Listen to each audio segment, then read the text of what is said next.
watch CNN, I watch Fox, I watch CBS, and in this case, there's a lot of things not being said.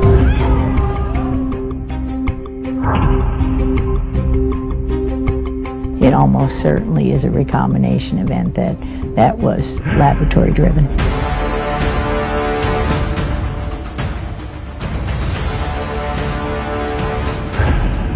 This is just the essential nature of Chinese communism. Chinese communism is evil. Every person it harms is directly attributable to the Chinese Communist Party.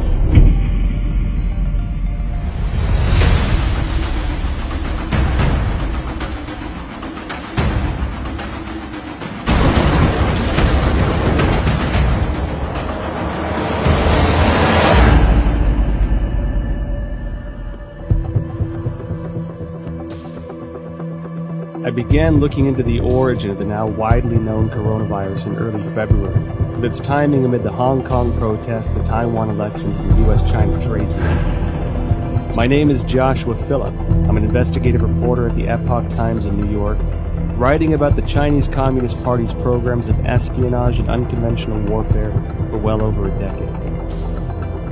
Videos and messages from Chinese citizens leaking through the censorship suggested the situation was much worse than what the regime was reporting. As my research progressed, initial answers turned into more questions. I soon realized there was much more to the story than we were being told. Today, the coronavirus is impacting over 100 countries around the world. Billions of lives are at risk. And from what is said by the Chinese Communist Party, this allegedly started spontaneously in the seafood market in Wuhan, China.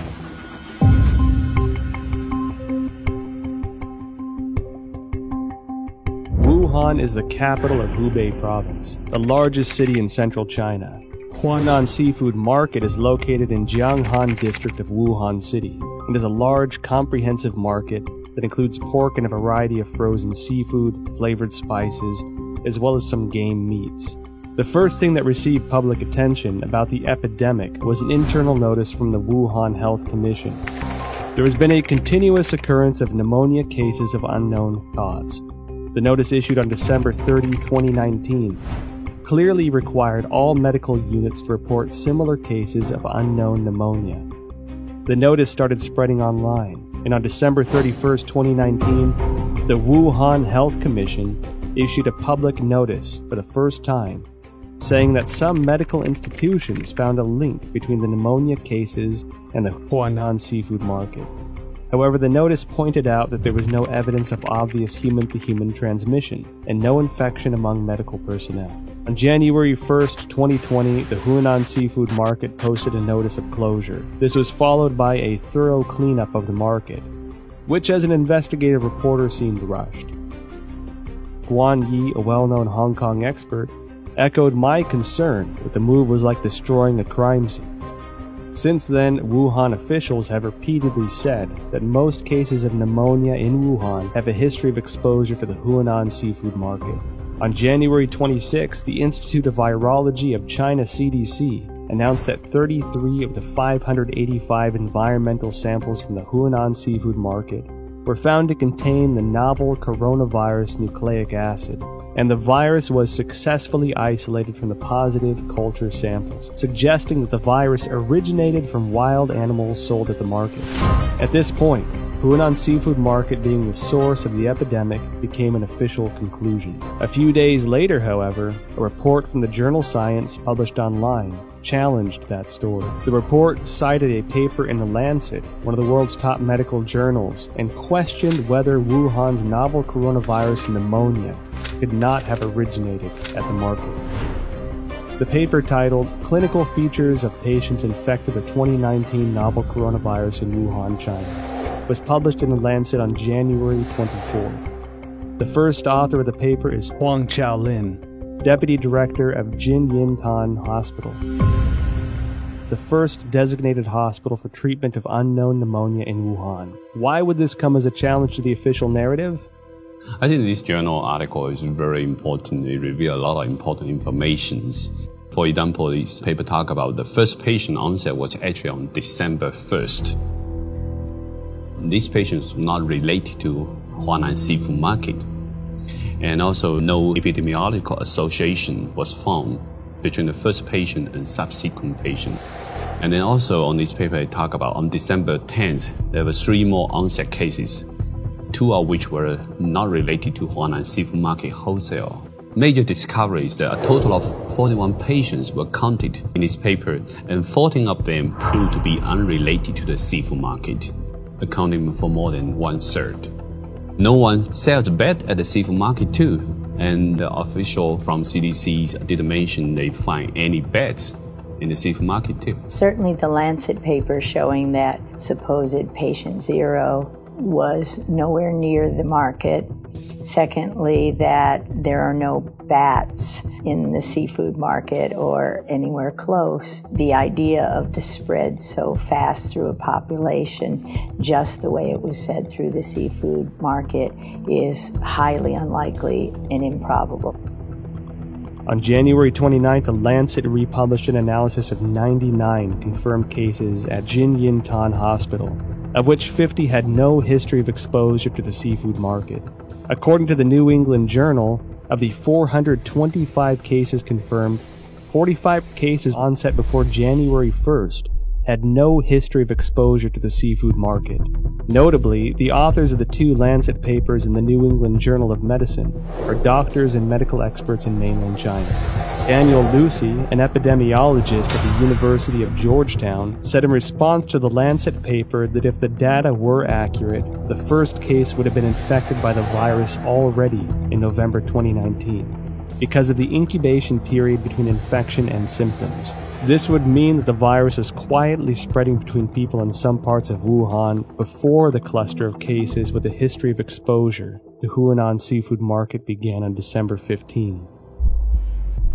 The first expert group from the National Health Commission arrived in Wuhan as early as December 31st, 2019. The expert panel established a set of diagnostic criteria after investigating Jinyintan Hospital of Wuhan that stipulated a history of contact with Huanan Seafood Market, the person having a fever, and displaying the whole genome sequence. All 3 standards have to be met to confirm a case. This standard was used until a second group of experts, including Zhang Nanshan, arrived in Wuhan on January 18th and made a revision. Why did the panel impose a history of seafood market exposure as a criteria of diagnosis, knowing that at least 1/3 of the cases were unrelated to the seafood market? They clearly know about 14 patients not related to Huanan Seafood Market at all. That clearly means another source of outbreak. I think somehow this could be a malfeasance or somewhat intentionally cover up some important source of infection. It can go a long way to covering up the actual source by imposing a false place, and you're not looking at the actual victims. Then you're only allowed to find your keys under the light post. The numbers that we're getting from China about new infections and deaths are highly suspicious. We know that Beijing, for 6 weeks in December and January, suppressed information of the epidemic. And then when they officially acknowledged it on January 20, they then started a campaign of suppression of information. We know that because the central leading group that was announced on January 26 has a 9-person roster, and it's very heavy with propaganda officials. Indeed, the vice chairman of the group is the Communist Party's propaganda czar. It appears that the party's main goal here is suppression of information, controlling the narrative. That's more important to them than actually ending the epidemic. I was in China when SARS happened, and we were evacuated, and it was the exact same thing. There's no transparency. They tried as long as they could to cover it up until finally it was just like with the coronavirus, they could no longer cover it up, and then they proceeded to act. I mean, I think from my perception back then, their response to it is exactly the same.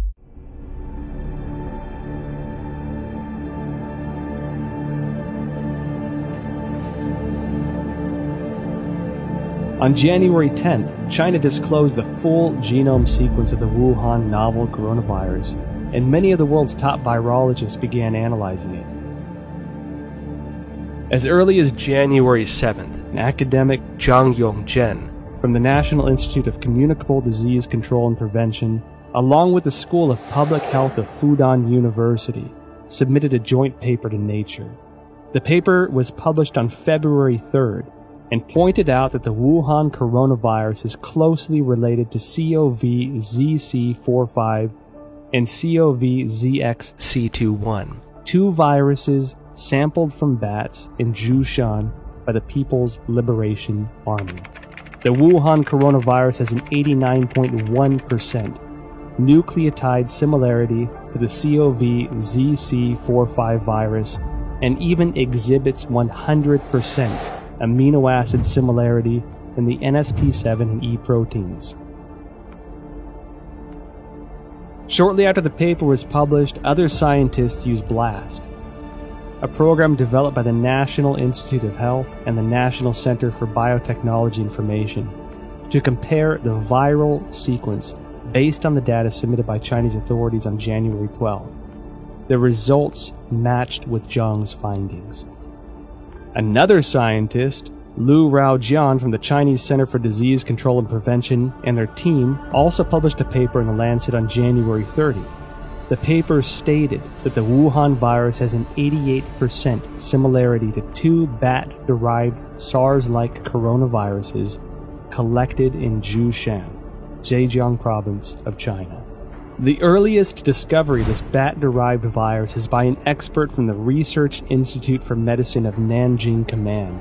A paper published in 2018 states that scientists from this institute detected many SARS-like coronaviruses in bats from Zhoushan City, also known as bat-like coronavirus, Zhoushan virus. In short, scientists found the Wuhan coronavirus, the current pandemic, is highly similar to a bat SARS-like coronavirus previously discovered by the Nanjing Military Research Institute, showing 100% amino acid similarity in NSP7 and envelope protein, the E protein. What does this high similarity reveal? Hard to see a protein is 100% identical when the virus jumps species. And so that suggesting maybe the virus could be generated with a reverse engineer process. I certainly believe that the 100% amino acid similarity says it can't possibly be a natural mutation. It almost certainly is a recombination event that was laboratory driven.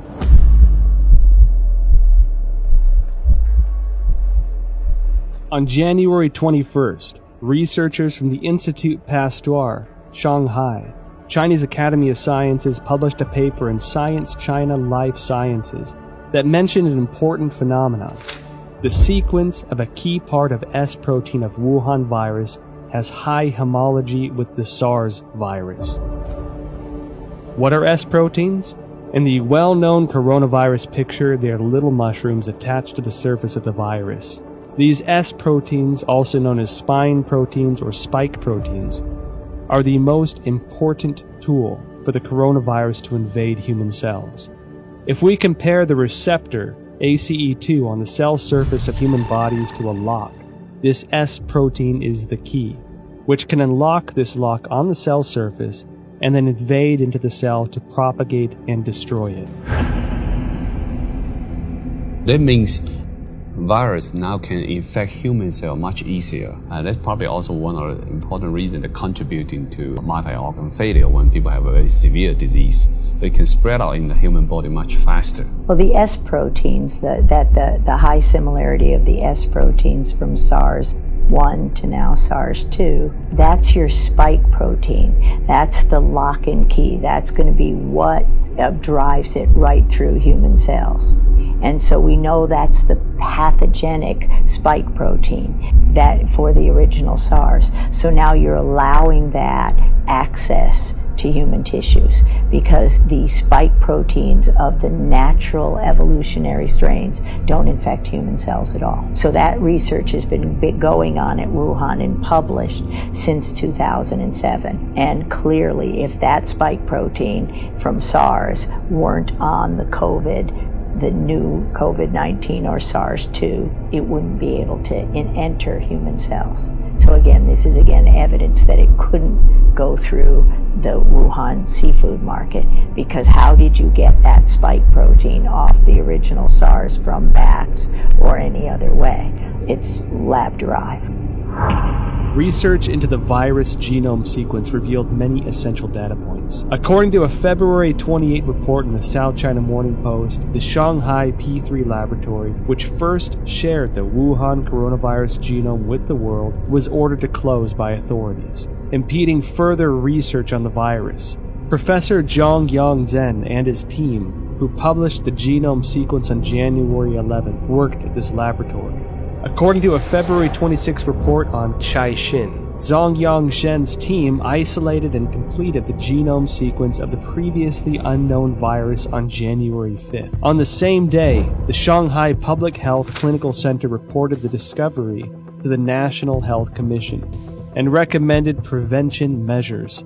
No response was received as of January 11th. And it was then that the team decided to publicize the virus genome sequence on virological.org, becoming the first team to do so in the world.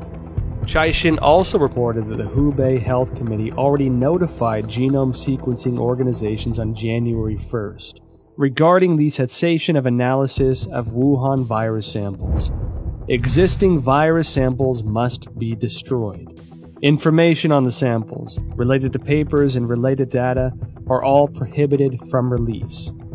On January 3rd, China's National Health Commission distributed Notification Letter 2020 number 3, in which a similar directive was presented. Afterwards, the once active Chinese scientific community suddenly fell into an eerie silence. What was the Chinese Communist Party trying to hide? This is telling us the Chinese government is censoring this information. They do not allow the samples to be sequenced, or do not allow the sequence to be published or submitted to the gene bank. Its response to this virus is extremely troubling. It ignored it for 6 weeks. It allowed it to spread around China. It tried to get other countries to not protect themselves. This is dangerous, irresponsible behavior, and it's endangered not only the Chinese people, but people around the world. There is no other way of looking at it. They are responsible for the continuation of this coronavirus. And every time it comes back, because it will come back, because it's going to be with us now permanently, it will come back, and every person that it kills, every person it harms, is directly attributable to the Chinese Communist Party.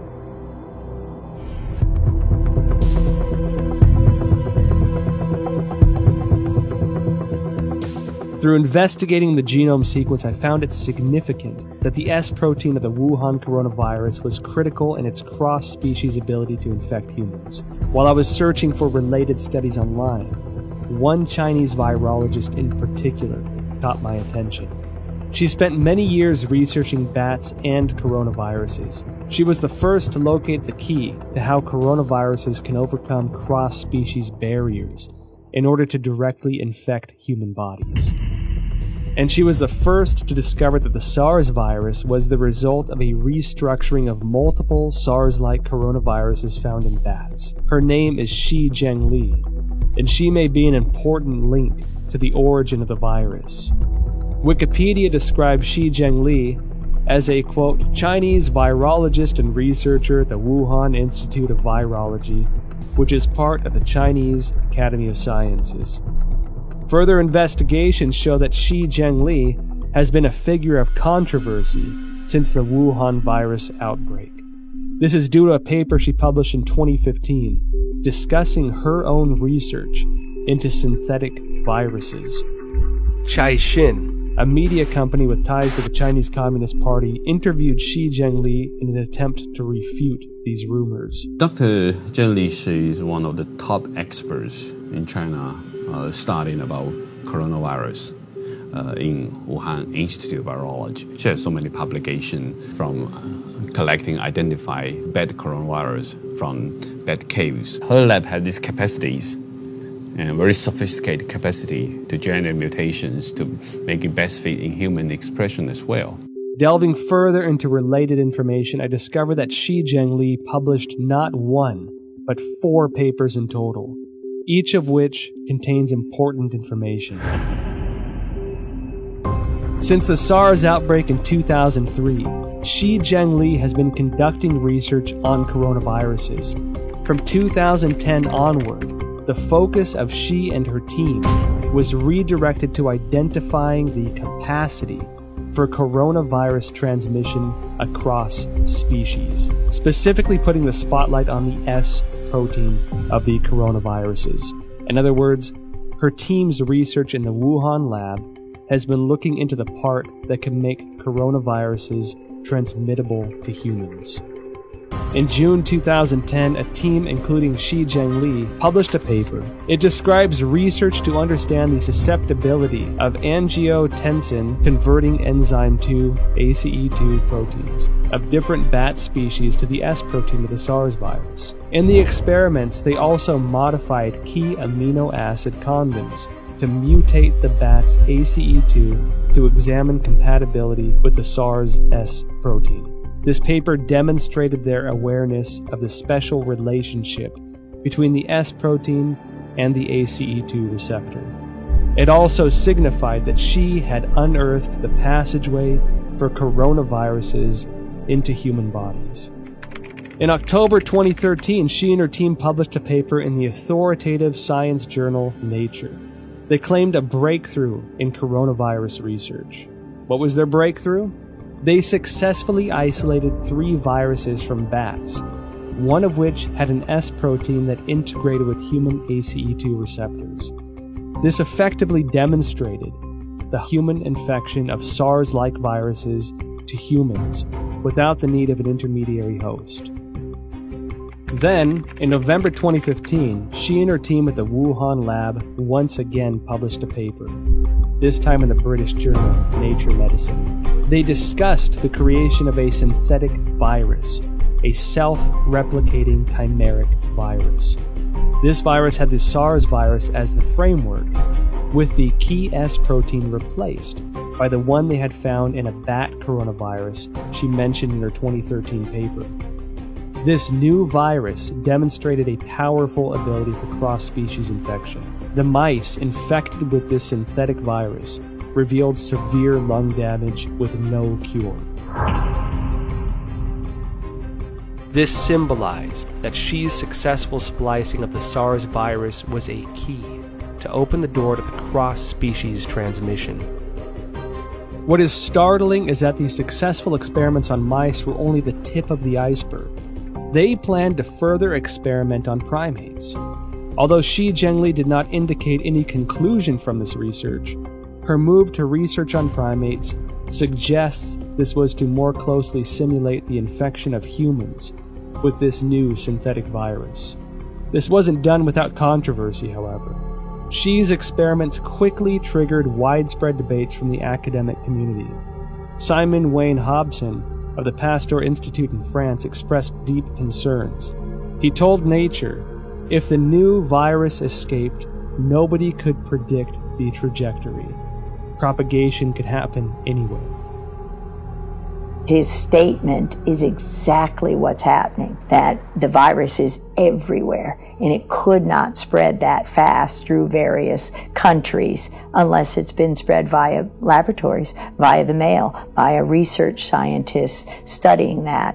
Additional studies very strongly support the idea that this new coronavirus came from a recombination event, that is a cutting and pasting of 2 different viruses. So her work proves or strongly supports the hypothesis that it could not possibly have been generated in a natural zoonotic transmission, but had to come from a hospital setting, the laboratory setting, almost certainly the biosafety level for Wuhan research facility. However, this did not terminate Shi's research. On November 14, 2018, Shi Zhengli spoke at the School of Life Sciences and Biotechnology at Shanghai Jiaotong University. The topic was bat coronavirus and its cross-species infection. Reports of this event have since been deleted from the university website. I discovered 2 more significant pieces of information regarding the dangers of the research conducted by Shi Zhengli's team. First, On October 16, 2014, the Obama administration, wary of the potential threats to public health from the gain-of-function GOF research into SARS, MERS, or influenza, announced through the National Institute of Health that it was suspending funding into similar research. The funding pause included Xi Jinping's research project, Genetic Engineering of SARS-like Coronavirus in Bats, a collaborative effort with Dr. Ralph Barrick, a virologist at the University of North Carolina. Second, after the Wuhan outbreak, Indian researchers compared the S protein sequence between 2019 nCoV and SARS. They discovered that 2019 nCoV had 4 new sequences inserted, all of which can be found in HIV sequences through a search on GenBank. Shi Zhengli discredited those observations, although she never denied the existence of the 4 inserted sequences. However, scientists probing GenBank found that there were only 3 viruses containing all sequences. The first is the HIV virus itself. The second is a bat coronavirus discovered by Xi. And the third is this new Wuhan coronavirus. We've done this kind of work for now 40 years for me.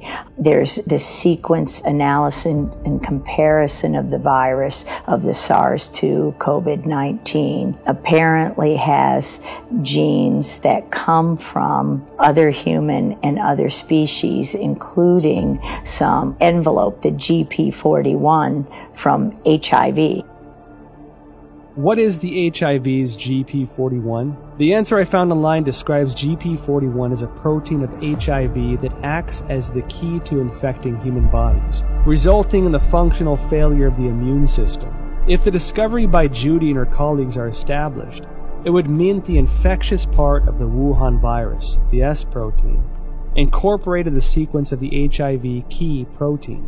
This made me think of the immunodeficiency symptoms in people infected. They were doing research on a human transmittable coronavirus that was actually published in a paper. So this is research that they actually published.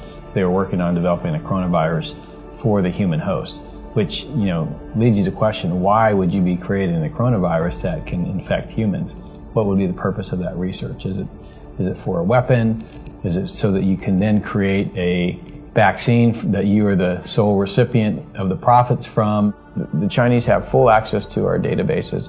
They have full access to all that research that comes out. They have full access to all our universities to train their scientists. And they have full access to our scientists, like was, with the recent indictment of the head of the chemistry department at Harvard. I mean, this is the 1,000 Talents program. Tens of thousands of the world's most brightest people in all of these different areas that are going to China to help them with their programs. And all of these programs, as you know, have a dual use capability. Beijing's attacks on the United States, which have occurred for weeks and weeks, are really worrying. What it shows is that China is desperate, and the United States needs to defend itself because China is propagating this narrative that we spread the coronavirus to China. So the United States needs to just come out with the facts about how China took coronavirus samples from Canada and the United States. They sent them to Wuhan. We don't know exactly what went on in that lab there at the Wuhan Institute of Virology, but it's time for the United States to defend itself.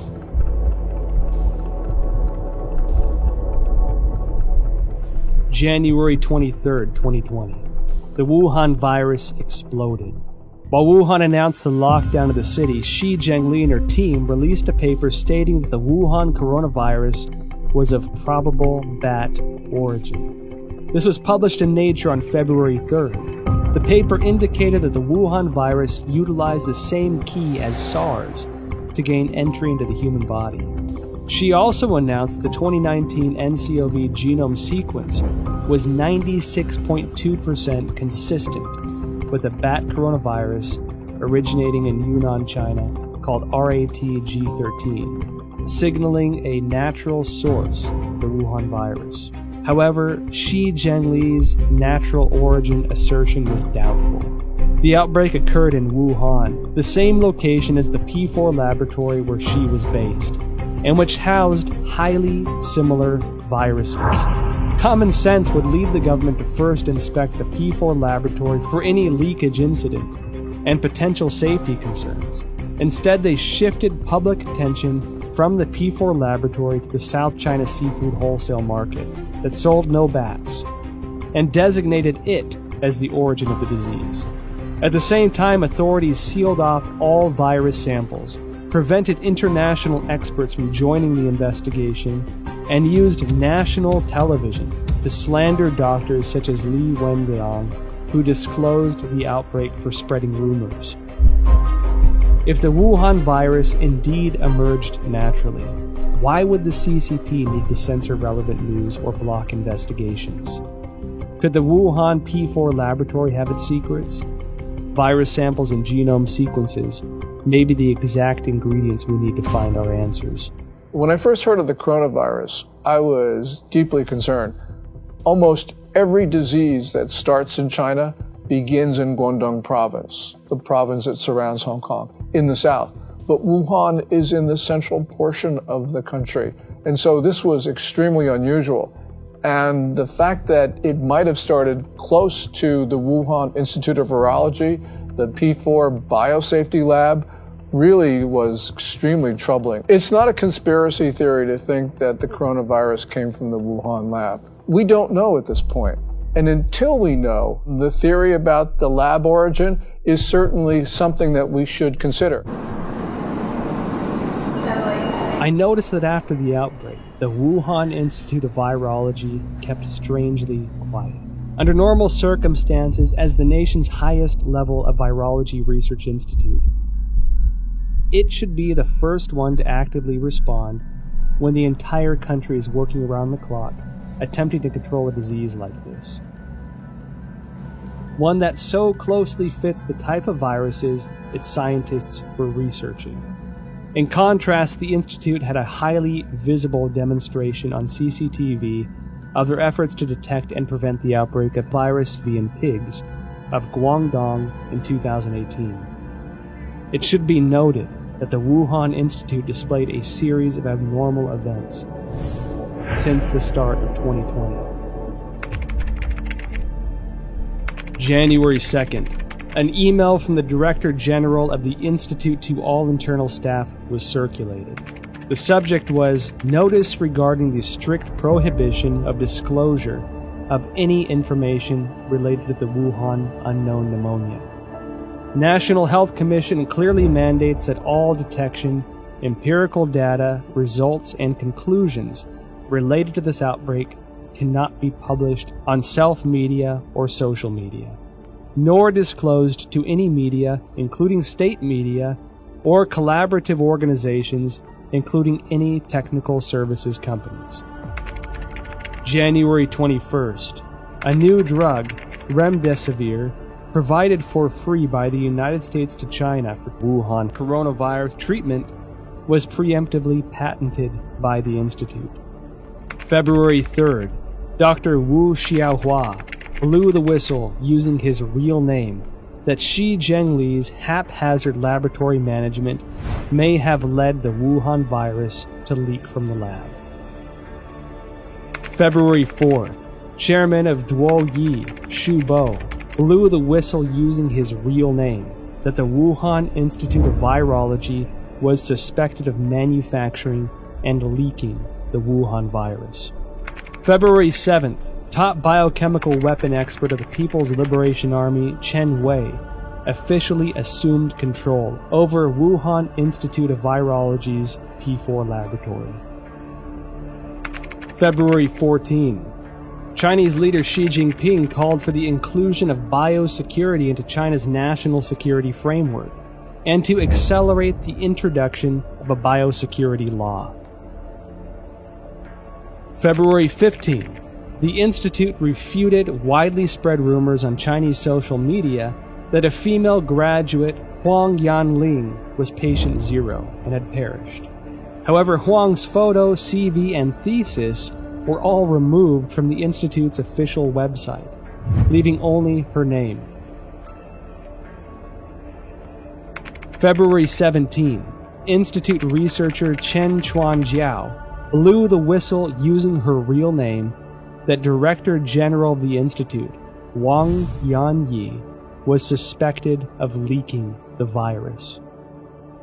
I graduated from the University of Virginia in 1980. My first job was to go to the National Cancer Institute, which was housed at Fort Detrick, Maryland, the same place that houses the USAMRIID, U.S. Army Research Institute on Infectious Disease, the biosafety level 4 facility, equivalent of the Wuhan facility. And so at these facilities, it's where investigators who I went in there myself, you can see the breakdowns in safety, and it's everywhere. That's why I have no doubt the Chinese biosafety level 4, it was just as lacking in safety, in rigor. You can argue that they don't care. Suspected of leaking the virus, military biochemical weapons expert assumes control.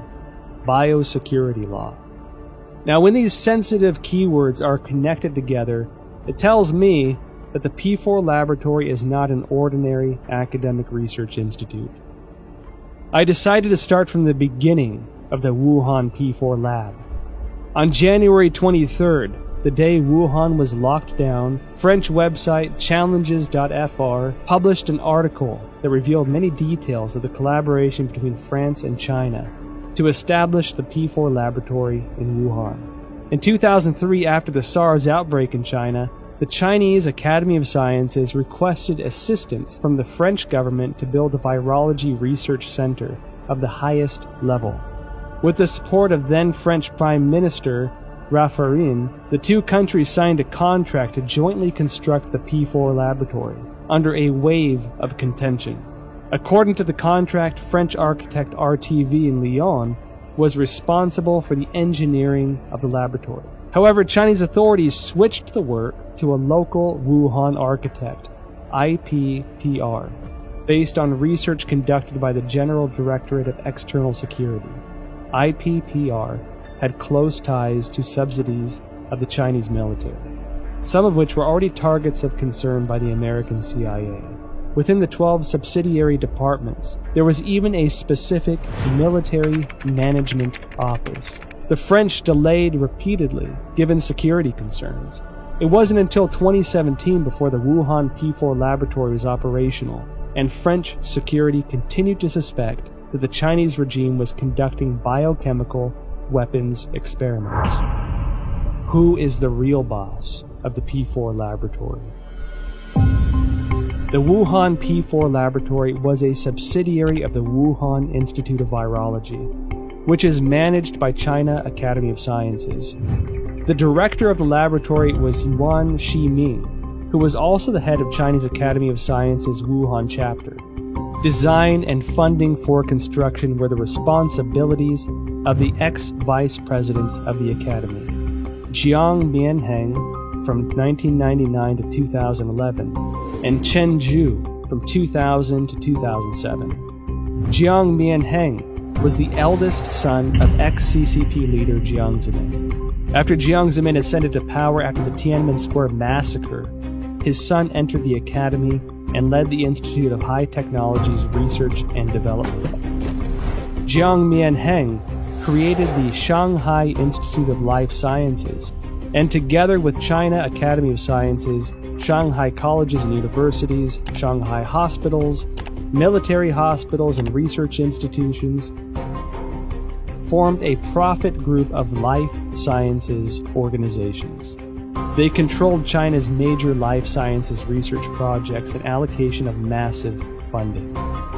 Jiang Jicheng, son of Jiang Mianheng, is the controlling shareholder of Wuxi AppTec, which in turn is controlling Fosun Pharmaceutical, China's agent for Remdesivir. Effectively, Jiang Jicheng is the kingpin behind the specific medicine for the outbreak. Meanwhile, Chen Zhu is the current president of the Red Cross Society of China, which had faced numerous scandals since the outbreak. In 1999, while Jiang Zemin was in power, the People's Liberation Army published a book, Unrestricted Warfare, in which strategies for a weaker nation to combat a stronger nation are discussed in the context of modern warfare. One of the authors, Qiao Liang, wrote, "After the first Taiwan Strait crisis, we realized that if the Chinese and American military fought head-on, we are at a disadvantage. Therefore, we need a new strategy to help our military tilt the balance of power. This new strategy is called unrestricted warfare, a variety of means beyond all limits, without any restrictions.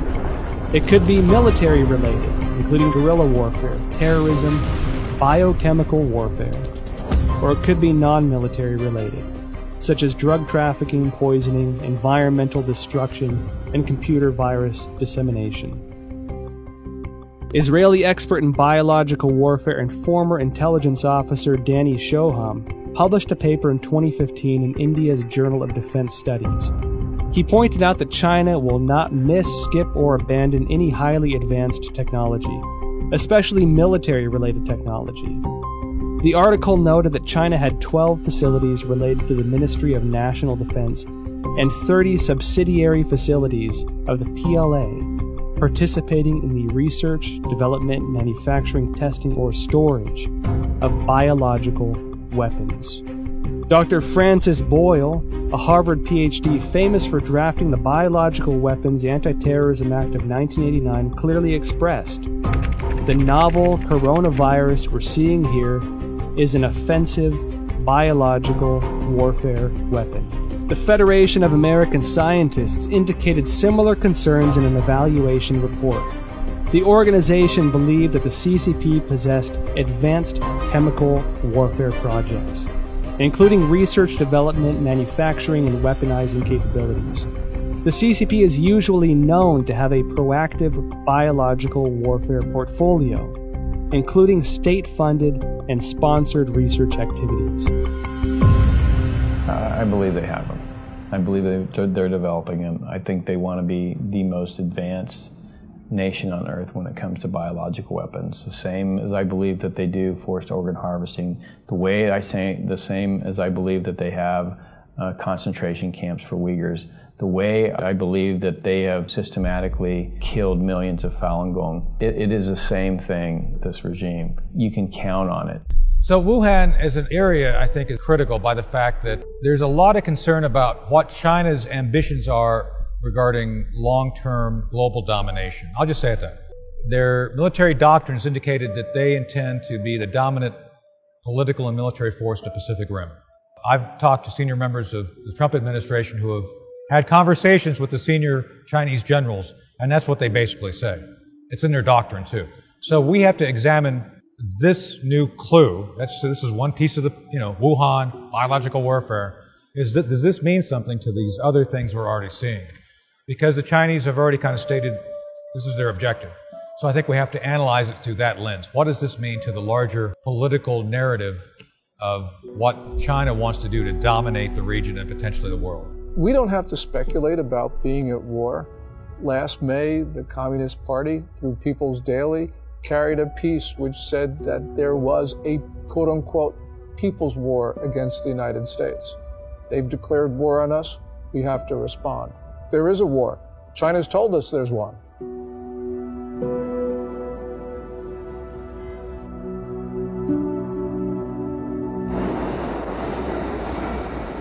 At present, the Wuhan coronavirus pandemic has spread to about 190 countries, with no signs of slowing down. The United States announced a state of national emergency. Europe became the new center of the outbreak. The world's largest art museum, the Louvre, and the Eiffel Tower are closed to the public. Tragic scenes, previously only found in Hollywood films, are now playing out live on the world stage. And given how closely it seemed to align with the Chinese regime's narratives, I can't help but question the role the WHO had in this catastrophic pandemic. Well, I think all you have to do is look at the photo of Tedros and Xi shaking hands. Xi standing there, Tedros going up to there, and it really is indicative of how China controls many of these international institutions. You can see that the WHO is essentially following Chinese Communist Party's guidelines. You can see that the UN Human Rights Council is similarly following what China does. From the very beginning of the coronavirus outbreak, the Communist Party has done its best to prevent the CDC and others from studying the origin of this disease. We don't know what's there, but the fact that the Communist Party is covering this up should trouble us deeply. Then you see the World Health Organization take over YouTube. And what's amazing is now at the bottom of every YouTube video, even from Chris Martenson with his daily updates, he's just reading facts. Now it's the World Health Organization is a forced link to go to the site. So for any person who doesn't know who the World Health Organization, they go there to get the propaganda. Not the facts, not the truth. They get the propaganda, they get the talking points from the World Health Organization. And that is also it's a shame that American corporations, especially social media, like Google, like Facebook and Twitter, they're trying to censor or ban or shadow ban or manipulate algorithms, so on and so forth, to prevent an actual honest conversation. The best way this is going to be answered, all this, we want the truth. The biggest issue I've learned over my 40-year career, it's not really fighting the viruses and learning how to treat the viruses. It's fighting a system that is determined to cover up and persecute anyone who reveals the truth behind. Today, the World Bank, many of the international institutions have essentially adopted a posture whereby if the Chinese Communist Party tells them to do it, they're going to do it. I'm not surprised at all by what the WHO says. I'm not surprised at all by ICAO, which basically has been blocking people from that tweet about Taiwan. I mean, the whole system, and this is why, by the way, the national security strategy that came out in December 2017 says what it says, which is we need to protect our societies, not just the United States, but all democracies. We need to rebuild them, not invest Chinese Communist Party regime in the Belt and Road Initiative and Made in China 2025. And we need to inspire people again to believe in democracy. Every country has diseases, but in China they become national emergencies and global emergencies because the real disease here is communism.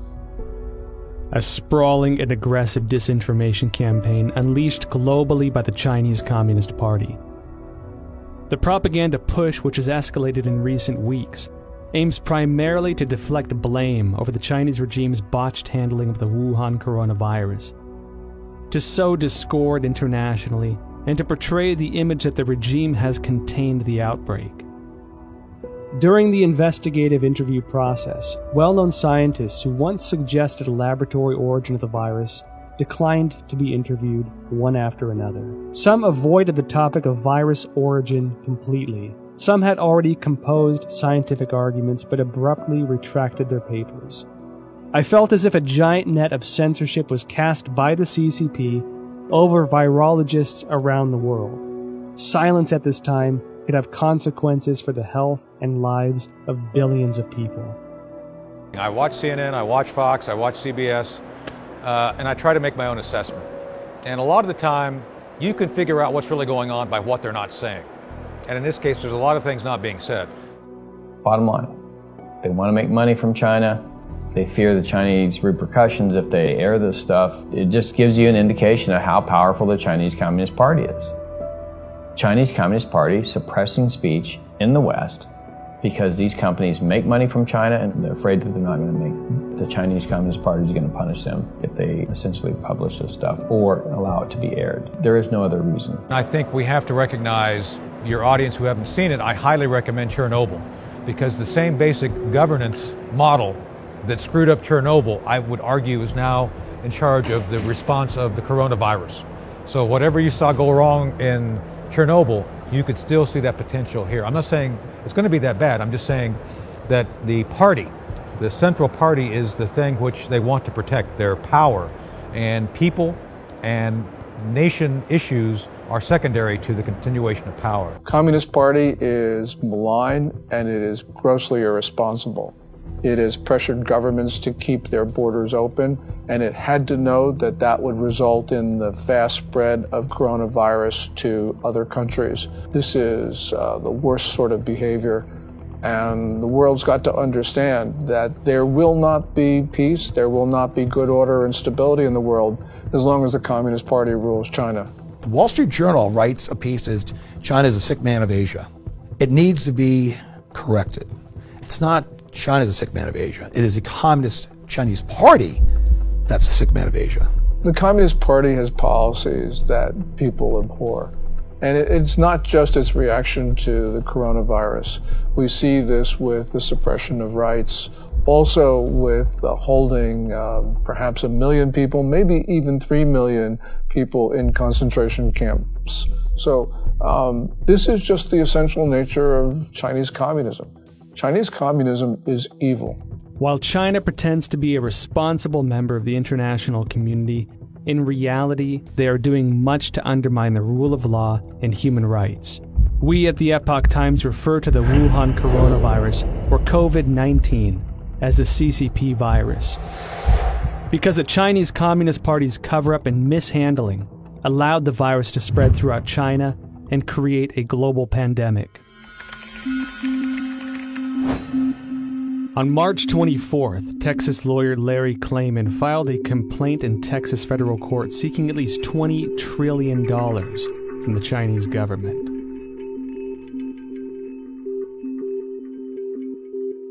Klayman said in a statement, quote, "The Chinese people are a good people, but their government is not, and it must be made to pay dearly." On April 4th, the British think tank Henry Jackson Society advocated for compensation of £351 billion from the CCP to the UK, and that the government should pursue it through international courts.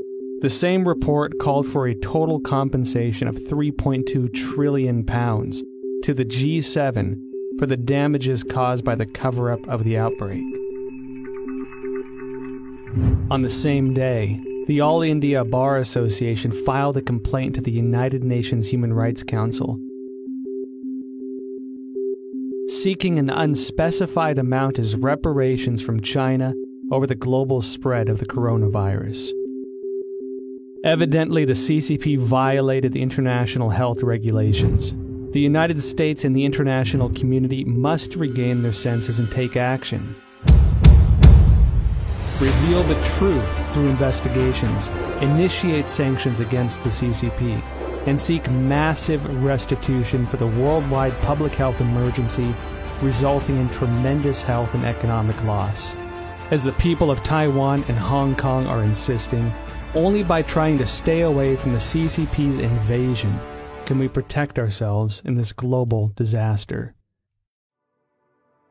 Let's start protecting ourselves. Let's start rebuilding our country. Let's start investing in our people. Let's start inspiring people to love democracy and transparency and open markets, not what the Chinese have, which is essentially, if you read document number 9, counter to every single one of those things. So, I mean, it gives us a real opportunity to kind of reevaluate the kind of world we want to live in and fight for the right side of that world. I want them to see the true nature of the Chinese Communist Party, because when they do, they're going to wake up. And when that happens, democracies will begin to flourish again. And when that happens, perhaps, just perhaps, the people of China will have a chance. This virus must have a message for all of us as people of this earth. We need to take a break from our busy schedules and seriously consider the repercussions of our ever-expanding scientific research and development. Did we go too far? Do our desires and ambitions go against the laws of nature and pull us further from the direction given by heaven? Maybe when this virus lifts, we can again find our traditional values, rediscover kindness and virtue, family and community. I believe that viruses can't survive where hearts have compassion.